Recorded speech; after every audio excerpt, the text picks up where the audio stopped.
everyone, welcome to my YouTube channel. Welcome to the first episode of Real Talk Tuesday. In this video session, I'm going to share my unfiltered thoughts, opinions. So this video is for PharmD students.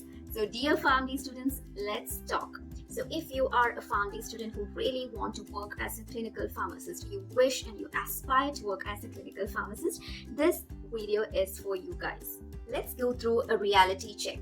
PharmD was a course intended to bring clinical pharmacists into the healthcare sector.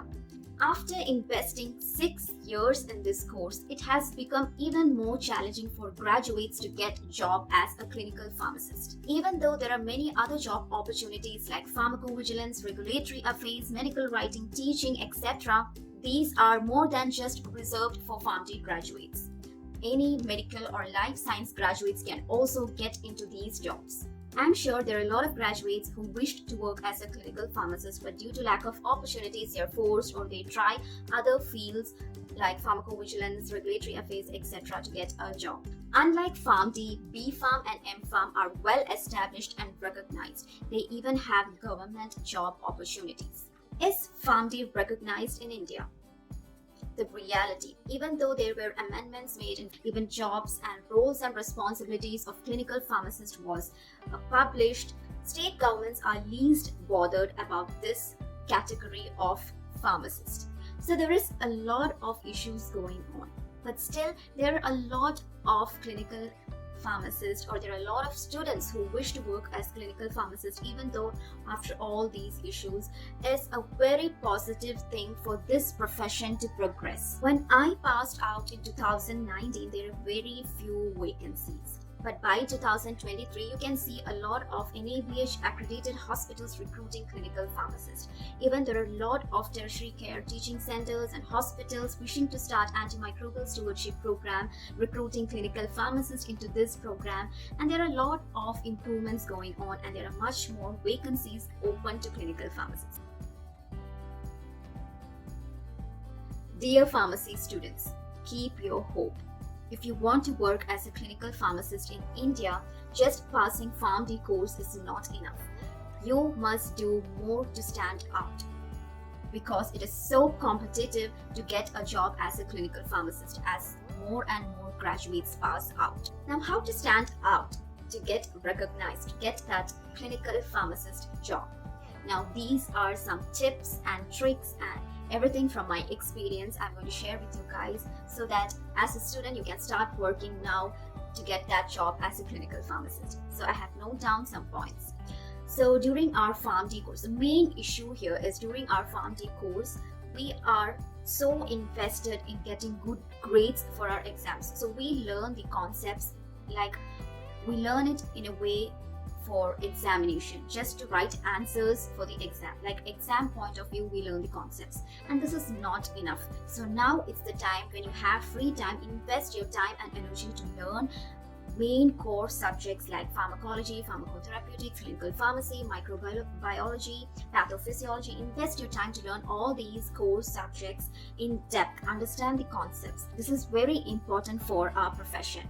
Next step, I think we spent a lot of time in social media platforms. Now you can use the social media platform for your benefit, for your profession, by finding people, networking with people from your field. So utilize social media platforms to connect, learn, collaborate, network, especially platforms like LinkedIn.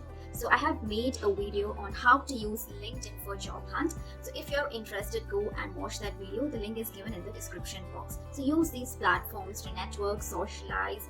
You will get a lot of opportunities to do more as a student itself if you know how to use these platforms very well. Next tip, try to attend free courses, online webinars and conferences, virtual conferences. Now use these free sources to learn, educate yourself, to update your knowledge, again to network with a lot of people in the healthcare field. You can network with a lot of doctors, a lot of physicians, a lot of specialists in different specialties. You can learn a lot of things for free. See, we are having a blessing of internet. Use this internet for your job, for your profession, for your career. So please attend few all these free online educational platforms, educational courses, webinars related to your field. Now this can really help you to know what's happening outside, what's happening in the practical setting, how is a disease managed in practical setting, which guidelines are followed. So this is very important to use these free webinars and courses. Next tip is to invest in yourself. Invest in developing and acquiring skills. It's very important to learn Microsoft Office. This is very basic skill. Learn how to make PowerPoints, use PowerPoint presentations, learn how to use Microsoft Word, Excel. These are very basic softwares which you can learn. So learn how to use this. And now we have even AI softwares. You can use AI softwares to make an incredible CV or resume. So I have a video coming up on how to make a simple, modern one-page CV or resume using an AI software. So stay tuned, subscribe to my channel. You're going to get videos related to this, pharmacy and more. Next important tip is that during your internship or project, you will be taking cases. So if you see any case, any interesting, unusual, rare cases, try to collaborate with the primary care team and try to publish case reports by involving with them. This can really help you to get a very good job. It will help you to stand out if you have case reports published in your name. And during your project, I'm sure for your project, you can publish articles related to your project work in UGC recognized journals. So please try to publish your work. Your project is yours. So try to publish articles. Just one publication, 1 or 2 publication is more than enough. So publish your articles, publish your project work. This is so important for you to stand out as a potential candidate for the job role of clinical pharmacist. Next important tip is to stay focused. Be calm when you hear people degrading this course, saying negative things about this course. Clinical pharmacist job is so hard, so complex, there is no respect, doctors hate us, this course is so stupid, everything. You hear a lot of negative things. Things didn't turn out in favor of them. So don't focus on the negative things. Focus in yourself, focus in improving your knowledge. Trust yourself, trust your knowledge. Nobody is going to insult you if you give them answers they need. So keep learning, contributing, evolving. You can become a better clinical pharmacist and contribute to improving patient care with collaborating with other healthcare providers. I hope you enjoyed this unfiltered session of Real Talk Tuesdays. Subscribe to my channel, share this video with your friends. Thanks for watching. Stay happy. See you next Tuesday.